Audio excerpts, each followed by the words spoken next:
Good morning and welcome to It's How You'll Be Remembered. I am Julie Jones, your host and the CEO of Today's Professionals. And with me today is O'Brien McMahon. And O'Brien, welcome. I am so excited that you are here today. I'm glad to be here. Every conversation that we have had so far has been a fun and insightful one. So excited to see where this one goes. Yes. Well, let me just say first off that you are a podcast host of People Business, and I had the honor of being on your podcast a couple of weeks ago. We had a great conversation, which led to, we got to keep this going. So I wanted you to come on here as well. And you also are an author, and we're going to talk about that. You have a children's book out. We'll talk about that. But you also work for Lockton in Chicago, Illinois, which is where you're coming from. And your whole role is about people skills, which is my favorite topic. So I'm glad you are here. So thank you for taking time to join us today. Yeah, well, I have a busy day job and a lot of hobbies, so there's a lot we can unpack if you want to. Right. Well, and let's do it. Unpack it all because I love it. I really believe that, and we were talking in the green room, that you have the power to change your life, and we were talking, I can't really control anybody else, but I can control me. And when I work on me and improve me, then I can change relationships. I can change relationships personally. I can change relationships at work. And so it all boils down to how you show up. And I know you and I share that philosophy. Yeah, well, I mean, I think it's not necessarily a new philosophy. I'm a big fan of Stoicism, and anyone who's read Ryan Holiday's work, he's the sort of modern Stoic guru these days. But it's really that's what it's about. It's just, you're only in control of your own thoughts and actions. And if you focus on those, you have the ability to shape yourself and your life in a lot of different ways. Absolutely. 100%. If you are joining us live, be sure and say hello, type a comment in the chat. And if you have questions for O'Brien or me, be sure and put them in. We want to hear from you. This is really about you. It's about a conversation that we want to have that helps you. And so be sure and ask or comment and let us know you're here. So in your role, your role is interesting. It is total rewards, right? With Lockton. Yes. So Lockton is an insurance broker and consultant. Right. There are two sides to our business. There's the commercial insurance side, which is maybe what we're known most for. But the other half of our business, or 45% of our business, is what we call people solutions, which is really total rewards consulting work. So that's compensation consulting, it's employee benefits brokerage and consulting, it's retirement plan advisory work and investment advisory work on 401ks and pension plans, and then some supporting services around there. But that's where I focused for the 16 years that I've been at Lockton, is working with companies to figure out, how do you build total reward strategies? How do you reward and provide for your people in a way that aligns with your culture, that aligns with your business goals? I always think you got to start with, what's the business strategy and what are your business goals? And then what does that mean for your people strategy? Who are you hiring? Where are they coming from? How do you want to treat those people 100%. In order to achieve your goals? And then from there, what we do should be a natural offshoot of that. Yeah. So the philosophy that we both have is that you got to take care of your people first. You got to take care of the people that are on your team, because they are really the face of your brand. And so when you take care of them, and with total rewards, that's what you're doing, is you're helping companies really add value to the team members. Yeah. I mean, I think about rewards. So compensation, I mean, this might be a no duh, but it also might be worth saying too. I think it's important to remember that what we pay our people is what they're going to build their whole lives on, right? Most people do not have side income streams. And so whatever vision they have for themselves on what their life could look like or should look like, they're going to build that based on the income that they make working for you, or they're going to go somewhere else and build it on that income. And so I just think that's important to remember, that everybody has in their head some vision of what they want their life to be like, and they want to at least see that they're on the path to Mhm. building that vision for themselves. And the better you can paint that vision, doesn't need to be more lavish, but the clearer you can help them paint a vision for their life and fund that life, the more likely they are to stay and appreciate you. Similarly, on the benefit side, so benefits are there for protection. So when something goes wrong, do they feel protected, right? Do they feel like their family's going to be okay? They're going to be okay. Like they can get through a tough situation financially, emotionally, physically, with their health. And then retirement is, how do they carry all of that into the future and live the last part of their life successfully, right? How do they get all the way to the finish line without tripping near the end? And so I just think, while it's like, yeah, well, we pay people and that's, compensation is compensation, and we just sort of assume we know that it's important. I think it's also important to remember, like at a base level, psychologically, what we all want from those areas of benefits. And I don't think of rewards necessarily, even compensation, as huge motivators. If you've read Daniel Pink's book, Drive, he lays out in there that financial incentives actually don't drive the behavior that you maybe think they're behaving, or Right. that they're driving. That's right. And so, but I do think, I heard the term and I can't remember where to attribute it to, but I think of rewards as a hygiene factor. So you don't need the best on the block, but you do need to meet a certain threshold where people feel healthy, they feel confident, they feel comfortable, they feel secure. And so if you're thinking about what you're providing, especially if you're thinking about it on a limited budget, it's important to remember, like, how can you create that sense, that emotional sense of security, of aligning with their vision for their lives, of protection into the future? If you can communicate and market those benefits that way and help them see that, Yeah. then I think you can have a healthy rewards program and build on top of that all the other great culture and employee experience stuff. I think you're right. People don't, I mean, that when they're working for someone, they want to make sure that they feel happy and safe. It's like the Maslow's, hierarchy. You got to take care of the person and make sure they're safe. And you mentioned that word, secure. And when companies are really good at that, and they really provide a culture where people get along and they feel like they are paid well, compensated well, and they have other benefits, that really goes to longevity. Mm-hmm. And you eliminate that revolving door of employees in and out. And I know Lockton does a really good job. People don't leave. You get on Lockton, you don't leave. You stay there. Well, I think that the rewards are the initial step of that. So I actually speak on something I put together called the hierarchy of employee needs, which is based on Maslow. So There you go. I agree. And I think of rewards as sort of the base level. Mhm. And people will still leave if you pay them well and treat them like crap, right? Yeah. Like Yeah. that's not a good recipe either. So it doesn't totally get you out of the woods, but there's not going to be like waste in the system, right? There's not going to be holes where people are leaking away for unnecessary reasons. It allows people to make the decision on whether they stay or go based on how you treat them and the type of work that they're doing and how fulfilling that work is, which is, I think, where you want people to be making those decisions. Right. No, I agree. 100%. So Ida Gonzalez says, hello. Hi, Ida. We're so glad that you are here. She also says this is a great topic. And I know she's working for a company and they're working on some of the things. So I'm glad that you're here, Ida. Thanks for joining us.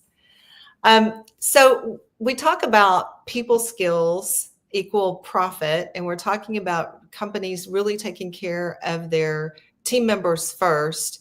Let's talk about people skills, because your podcast is called People Business. Mm-hmm. Talk about that a little bit, how it got started, and tell us, a little bit about that, because I loved being on your podcast. So, well, and for anyone who is listening to this and runs out to find that episode, it is not published yet. So it is going to come out in June. So a little teaser for that. It was a fantastic conversation. A lot of fun.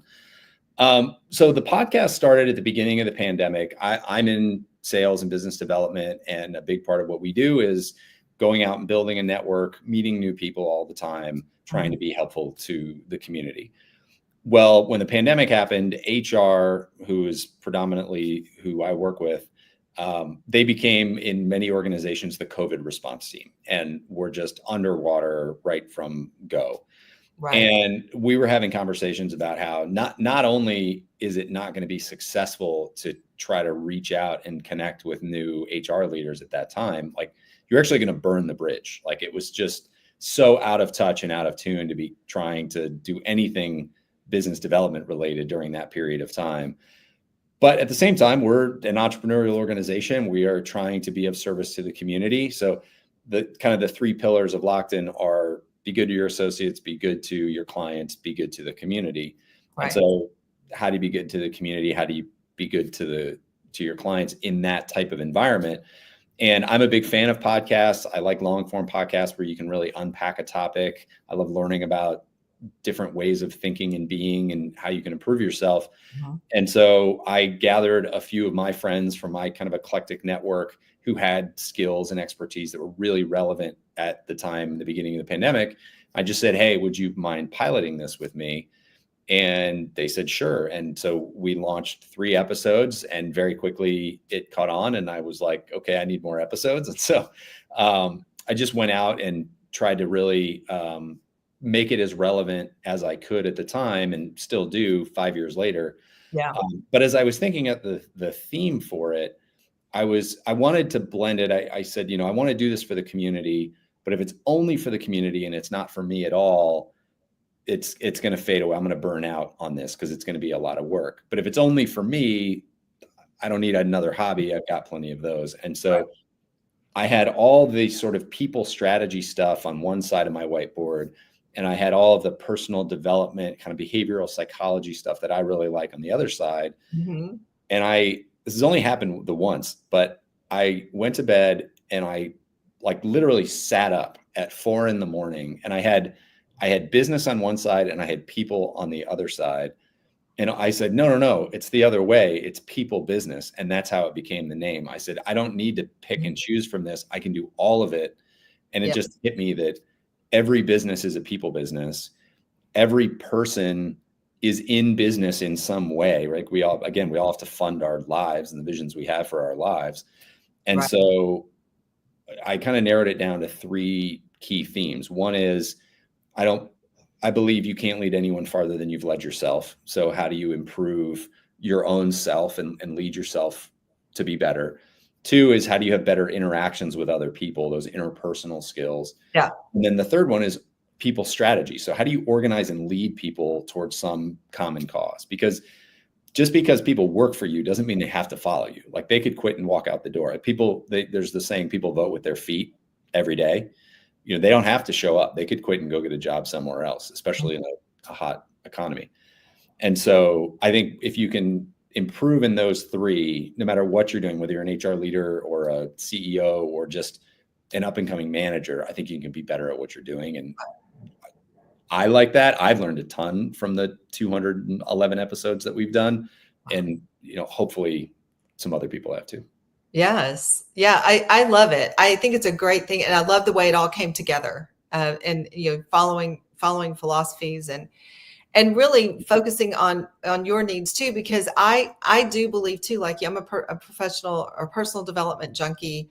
I love to read all the books and talk, listen to the podcast. And, Zig Ziglar always said, turn your car into an automobile university. So, I mean, I'm always listening to podcasts, and my kids laugh at me. I'll listen to YouTube videos or, watch videos. I don't watch videos driving, but I listen to them. And, it's just books. And I just feel like that's just something that's really important, because even at my age, learning is always something that we should be doing, because if you stop learning, then you start going backwards. Yeah. You just want to keep going forward, keep learning. Well, and I think in today's day and age too, there is a little bit of like personal development porn out there. Like you could just consume it all without actually processing any of it. Yeah, that's true. So I do think, because I'm one that just consumes a lot of information. I read a lot. I listen to podcasts. If I'm walking around streets of Chicago, even if I'm just running across the street to grab lunch, it's 5 minutes, but I'll put a podcast in and listen to 5-10 minute chunk, there and back. So I consume a lot, but I do try to really think about how to make it actionable. Like if I read a good book, at the end, I'll sit down and I'll actually write a study guide for myself of that book. And then if the book has a good framework in it that I want to remember and apply, I actually have a separate document where I track all of those frameworks sort of categorized. And my mother-in-law, one day we were at their house for a holiday week or something, and I was reading a book and taking notes in the marginalia, and she just looked at me kind of funny, and I said, what is it? She said, it just always looks like you're doing homework. And so I understand I'm a little bit of a nerd in that way, but I think just consuming the information gets you a little bit of the way there. But what are you really going to do with it? If you can listen to a podcast and just find one way to apply it, and you can do that over and over again, like over the course of a year, 5 years, 10 years, like you can just transform your skill set. 100%. I'd have liked your personal development porn comment. I know. That was a good one. But yeah, I agree, because there are people out there who can consume, a book a week. That's what they do. And they have that ability. I don't have the ability to absorb that much information. So if I can do a book a month, I think I'm doing good. But I'm like you, I have the audio, and then I have the hard copy, and I'll listen. And then when I get back to where I can look at the copy, I'll highlight and make notes. Because I'm like you, I want to read something that really changes my life. Yeah. Because one of my 3 pillars that I teach when I work with clients is your self-management, because how you manage anything is how you manage everything. And so, what systems and processes are you putting in your life? And so if I'm just listening to content just for the sake of content, it doesn't really stick. And so it's kind of a waste. Yeah. But if I have intention with it, and I say, I want to use this, I want to find something in this book that I can apply to my life to make my life better, then that's how I consume that material. Yeah. I think another important thing to remember too is, and again, this is coming from somebody who consumes a lot of information and a lot of content. I think it's also important to remember not to make it too complicated and complex for yourself, because we were talking about this before we logged in the virtual green room here about it can be pretty simple. I actually interviewed my dad on the podcast. He owns a small car dealership in Connecticut. I worked there. He was my first boss. I worked in the shop, and then I worked on the sales floor. And so I had him on the podcast for our 100th episode, and it was really fun. And we talked for an hour, but it really boiled down to just show up every day, work hard, treat people well. And like, he's made his whole career and provided a good life for us and for my mom. And, we have a lot of great memories that all just came from him showing up every day, working hard, and treating people well. And I think to the element of everything that you're about and improving the experience for people, I think if you just show up and you treat people well, and you try to help them in whatever they're trying to do, right? If it's your employees, try to make their jobs a little bit easier. Try to remove barriers that are getting in the way from having them be great at what they do. If it's your clients, try to solve their problems, whatever those problems might be. If it's a younger teammate or client who's coming up, like, how can you help them see around corners that they don't have the experience to see around? How can you coach them in a better way? Like, if you just show up and treat people well and give them a good experience, it's like, that's most of it. And so I think all the books and all the podcasts and all of that are great to round out your perspective. So you're better at decision making. It can help you empathize with other people. It can give you skill sets to deal with hard situations. But don't lose sight of the fact that really most of it just comes down to showing up, working hard, and treating people well. Yeah, I agree. And I think that the showing up and working hard is modeling for treating people well. I mean, it's modeling for them, for the people that are on your team, what they should be doing, because when you walk the walk, that speaks volumes to people, and people learn from that. People are watching you all the time that you don't even know that they're watching. Yeah. And So I've done 200 something episodes on people business stuff, right? And I was interviewing someone the other day, and they defined culture in a way that I had never heard before, but I just absolutely loved it. And they said, well, like culture, like if you think about a science experiment, you're running a culture, it's basically the conditions for which certain behaviors thrive and others do not. And I thought that was such an interesting way to think about culture. Like, what about your behavior are you letting thrive, and what dies, in that environment? Right. And if you think about that, are the behaviors you want, are you modeling those behaviors? Do those behaviors thrive around you, or do they not? I think that's a great way to think about culture and about the impact we can have on the culture around us. Yeah, that's a great perspective of that. Because, I always say you want to hire for people who share the values, because then you get that culture of people who are thriving because they share something in common. Yeah. Usually when we define things as being toxic, it's because somebody in there is either in distress and is behaving differently, or they don't share the values. And so it's just not aligning. So, and it's not that person can't share the values necessarily. It's just that you haven't set that those are important and reinforced that those are the values they need to follow and why.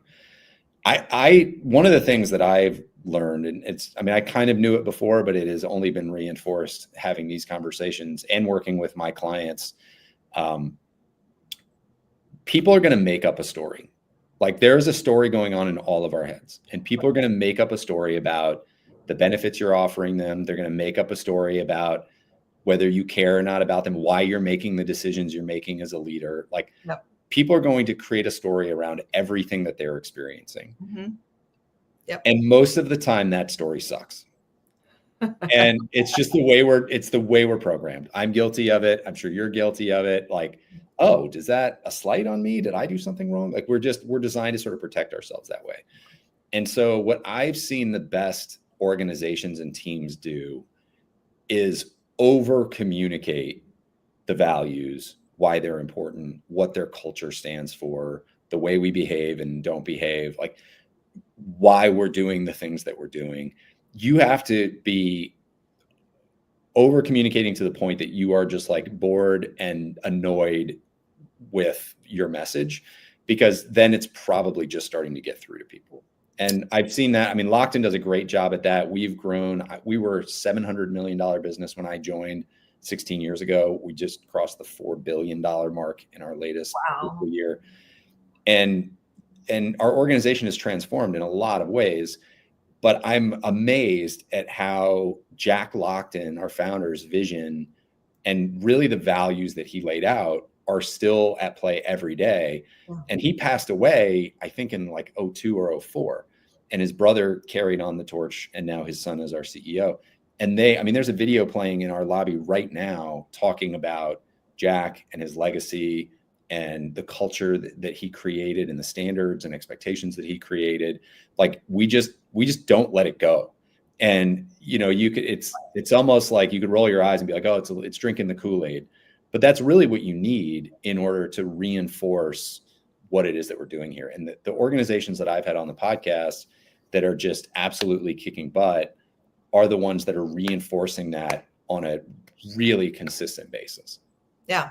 So it's a common theme that you're seeing with all the successful leaders. Yeah. That's the one thing. It's one of them. Yeah. Yeah.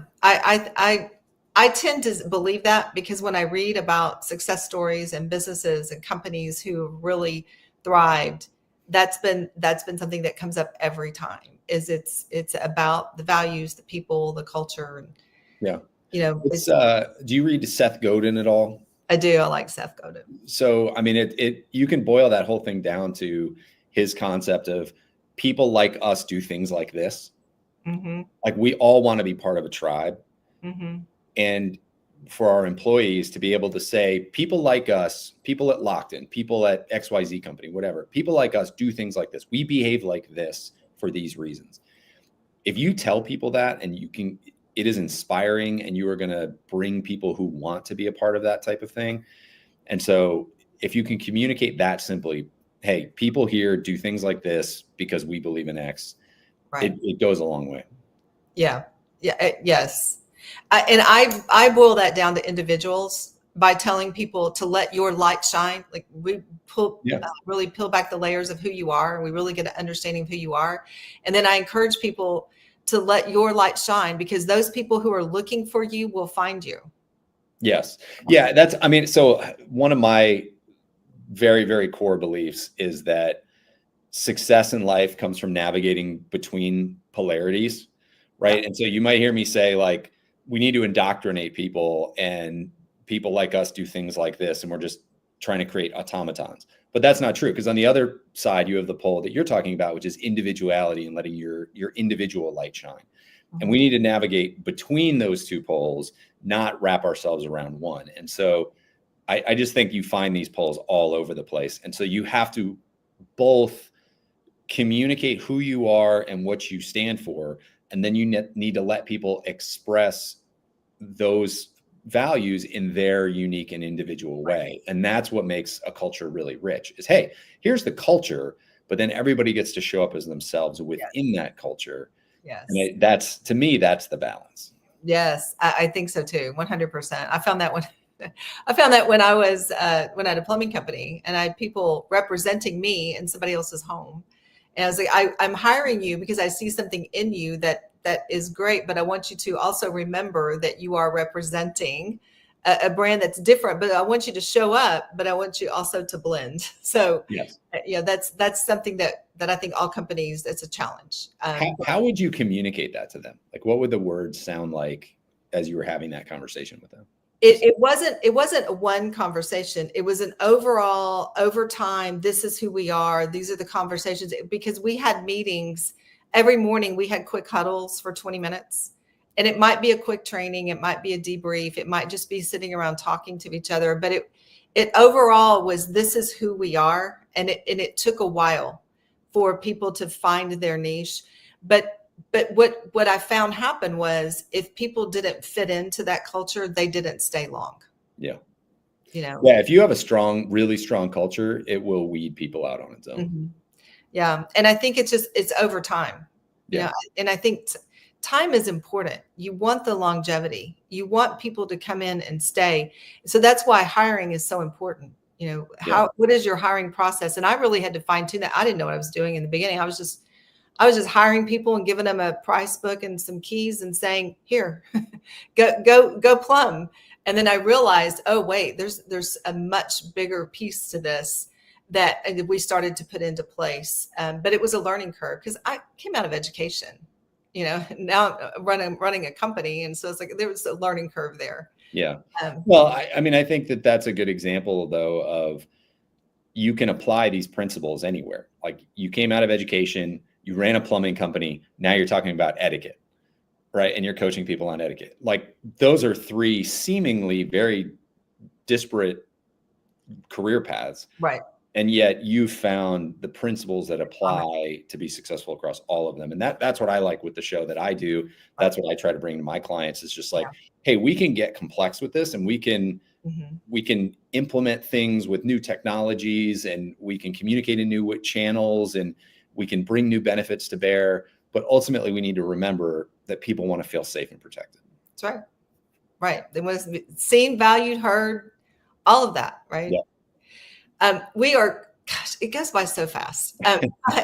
But I do not want to get off. I don't want to leave without talking about your book. You wrote a children's book. I did. We have to talk about this. I did. I actually have a few copies sitting right here. So how you become you. Tell us a little bit about that. How'd that come about? And what is it that you want children and possibly even adults to take away from that book? Yeah. So I have two young boys. They're 6 and 4 right now. And as anyone with young children knows, you quickly become a connoisseur of children's books because there are a lot of terrible ones out there. And not saying mine is the best, but I like to write, and I was reading Oh, the Places You'll Go, Dr. Seuss. And I was my son at the time, my older son was maybe 1.5, and he had no idea what was going on, right? Like it meant nothing to him, but he liked the pictures and he liked the words. Right. But I finished it, and every time I read it, I was like, man, this is so inspiring for me as an adult. And I thought, why aren't there more kids' books like this? Pixar has made billions of dollars making kids' movies with adult themes, right? Like they resonate with both for different reasons. You have the fun cartoons, but you have the really deep message. Mm-hmm. And so I have been a part of a leadership development program here at work. The company that runs it's called Built to Lead.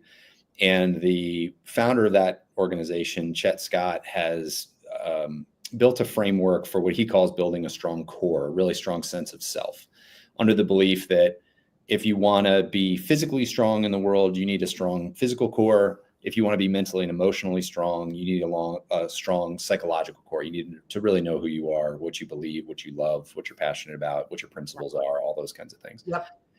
And so one night I just kind of started writing this long form poem, and it came out as How You Become You. And it was all about just try as many things as you can, then think about what do you love, what do you believe, what have you learned, and then go back out and take the things you love and apply the things you believed and just try even more, and then distill it all down again and just keep going, keep pushing yourself, keep evolving yourself. But it was kind of fun and sing-songy and everything. And so I sent it to the group that is in that leadership development cohort with me. And Chet, the founder, came back and said, you got to do something with this. And actually, a lot of the people in the group who had kids, from young kids up to teenagers about to go to college, they all read it around the dinner table over the next week or two. And I got some really positive feedback back, like that they had sat at the dinner table and had conversations for a long time about what it meant. So I said, okay, maybe we're onto something here.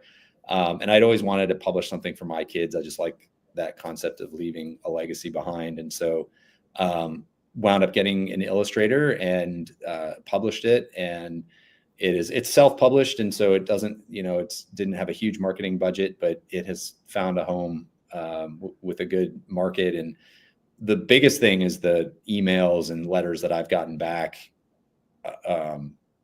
just about just the message of it. Like, remember, we're all on our own journey. We're all individual people. And it's really just about staying engaged with the world and being true to who you are. And I think that just resonates with a lot of people. Yes. So if I wanted to purchase two for one of each of my grandkids, how would I do that? Where do I go to find that? You can find it on Amazon. Amazon? Yeah, you can find it on Amazon. I think it's also on Barnes and Noble as well. But yeah, it's out there. Try to price it reasonably among the other children's books that are out there. So I actually don't make hardly anything on it. It's more just to have it out in the world, and it's fun to be able to share it. And it's a framework that I use. Actually, this afternoon, I work one-on-one with one of the coaches from Built to Lead, Rachel Hansen, who's fantastic. And she's helped me transform the way I show up. And we use those principles. So I think it's fun because it's light and it's fun, but it's also like stuff you can actually use, which I like. Again, I'm a nerd. I like that combo. Mm-hmm. Yeah, me too. So I'm going to put the link to that in the comments after we get off of our live. I'll put that in there, and also the link to your podcast in there, so that people want to know more about you, they can do that. So Thank you so much for spending your time. I know you're really busy, and I'm grateful that you spent this time with us today. I wanted to introduce you to my community, and I think that they need to know about all the great things out there and good work that you're doing. Well, and I'm happy to engage in the comments, or if somebody wants to send me a direct message on any of the stuff that we talked about today. I love these conversations, and I love helping people find ways to apply this stuff. So feel free to send me a note or tag me in a comment or something. I'll respond. Yeah, and we can find you on LinkedIn. I Yep. know for sure because you and I are connected. So reach out. We are happy that you are here. And I always ask at the end of this. The name of this is the name of the show is "It's How You'll Be Remembered," because I used to say it's not just etiquette; it's how you'll be remembered. How will you be remembered? I have no idea. I try not to think about that. Some people like thinking about legacy. To me, the thing that I love is when I'm talking to somebody and they say, I remember you told me this 5 years ago and I've applied it and it has totally changed the way I do XYZ, or man, that it's been so successful. And I love that because like oftentimes I don't even remember having said those things. And so I think for me, it goes back to what I said before, like show up, work hard, treat people well. And I try to think, one of the things I've written down for me is like, I want to be a rising tide that lifts all boats, my boat and everybody else's. Yes. And so I don't know how I'll be remembered, but if I can help a lot of people on the path, I think that legacy thing will take care of itself. So I think that's how you'll be remembered. I mean, to me, just from the few conversations we've had, I consider you to be a developer of people. And that's how I think you'll be remembered, as somebody who really helped people grow and be better. And that's the way I see you. So I agree. You don't really know how you'll be remembered, but I think what you just said says yeah. it all. Well, Yeah. and I think if we all treated people well and helped each other be better, I think we'd live pretty good lives and have a pretty good experience while we're here. 100%. Well, thank you so much. It's been a pleasure to talk with you today. Thank you for your time. And I look forward to continuing talking with you. Will you come back sometime? Yeah, absolutely. This has been fun. I think we're 5 for 5 here in conversations we've had, and the time just running away with us. Me too. I think so too. Yeah. You have a wonderful day. We'll see you next time.